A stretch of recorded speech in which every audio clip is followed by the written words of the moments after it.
qui est ridicule, c'est le détournement et de la bourse. Au départ, l'idée de la bourse, elle n'est pas totalement idiote. C'est ce qu'on en a fait qui est idiot. C'est d'avoir aujourd'hui des gens qui installent un câble entre les banques et la bourse de Tokyo pour gagner 4 nanosecondes. C'est ridicule, c'est grotesque. Tout ça parce qu'on fait du trading à haute fréquence et que le seul moyen de gagner un petit peu de pognon par rapport aux autres, c'est de gagner quelques nanosecondes sur le passage d'ordre. C'est juste ridicule. Ça, c'est franchement ridicule. Que vous me diriez demain, il y a un fixing par jour, pas de cotation pendant 8 heures, il y a un fixing par jour ou même un fixing par semaine et la vie est belle. Oui, très bien. Ça nous empêcherait pas de travailler. On aurait quelque chose qui serait plus proche quand même du financement des entreprises que de la pure spéculation. Et puis voilà. Je vais vous donner 2 chiffres, mais qui sont intéressants. Vous prenez aujourd'hui, vous avez 85 milliards de transactions sur les biens et services réels par jour dans le monde. D'accord ? 85 milliards de dollars. Si vous voulez couvrir ces 85 milliards de dollars, les dérivés de change, les dérivés de devises, il vous faudrait au maximum 85 milliards de dollars. Et encore, en comptant que toutes les transactions sont des transactions qu'il faut couvrir. Si vous allez prendre un café au coin de la rue, a priori, vous n'avez pas à couvrir la transaction. Bon. Donc, vous avez 85 milliards de dollars de transactions physiques de biens et services par jour dans le monde. Combien y a-t-il de transactions sur les dérivés de devises par jour ? 8 000 milliards. 100 fois plus. À quoi ça sert ? On ne va pas nous dire que c'est pour la couverture. C'est juste pour le schmil. Bon, c'est juste pour jouer.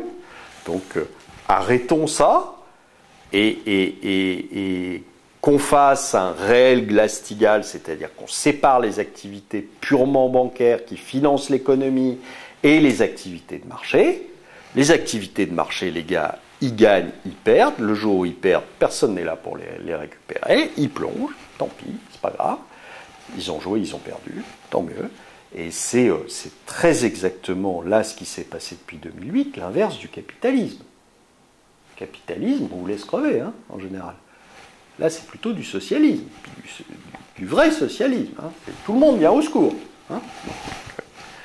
Là, le fait est que tout le monde vient au secours, sauf que les banquiers ont inventé un modèle qui est génial, qui est parfait. Je joue, je gagne, c'est pour moi. Je joue, je perds, c'est l'État qui vient faire le chèque. Il n'y a pas de meilleur modèle. Hein. Enfin, moi, j'en connais pas. Donc,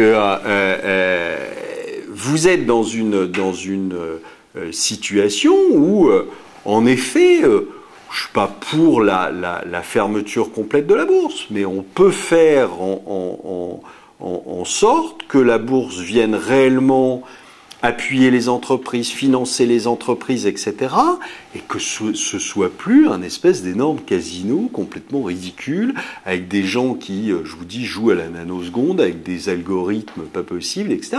Ça veut plus rien dire, c'est plus de la bourse. C'est juste un gros casino, et ça n'a absolument aucun intérêt. Voilà. Donc, ça n'a aucun intérêt pour le financement des entreprises. Alors, vous me direz, vous savez, la bourse, elle aurait de moins en moins d'utilité si les banques faisaient leur boulot.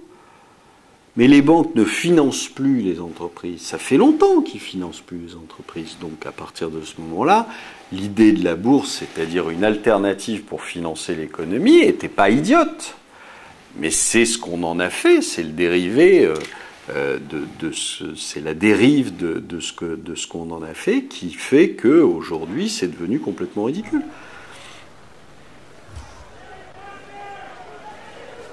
On fait une taxe On fait une taxe parce qu'on ne veut pas prendre les vraies décisions. C'est toujours la même chose. En Europe et en France, hein, dès qu'il y a un problème, on met une taxe. Au lieu de régler le problème, on met une taxe. Bon, bah ok, là ça en fait une de plus. En plus, c'est pas mondial parce que les Américains ont dit allez vous faire voir, les Anglais aussi. Enfin, je veux dire, c'est grotesque, c'est du nuage de fumée pour essayer d'éviter d'affronter les vrais problèmes. Les vrais problèmes, c'est que aujourd'hui, il y a une économie qui s'est financiarisée de façon totalement délirante, qu'on a, malgré l'accident qu'on a eu en 2008, on n'a absolument pas changé les choses pour éviter que ça revienne et pour éviter que on continue comme avant. Voilà, il y a aucune décision qui a été prise. On vous parle, soi-disant, d'un espèce de retour au Glass-Steagall, mais ça sera pour 2017 et si les choses vont bien. Enfin, on n'a jamais quelque chose qui est décidé tout de suite avec des vraies mesures. Alors, on vous fait du cosmétique, on vous colle une taxe Tobin, on vous colle. Mais est-ce que ça va changer les choses? Non. Vous passerez de toute façon au travers parce que les gens qui veulent vont aller coller une filiale aux États-Unis ou en Angleterre pour histoire d'éviter de la payer. Enfin bon, je veux dire, tout ça c'est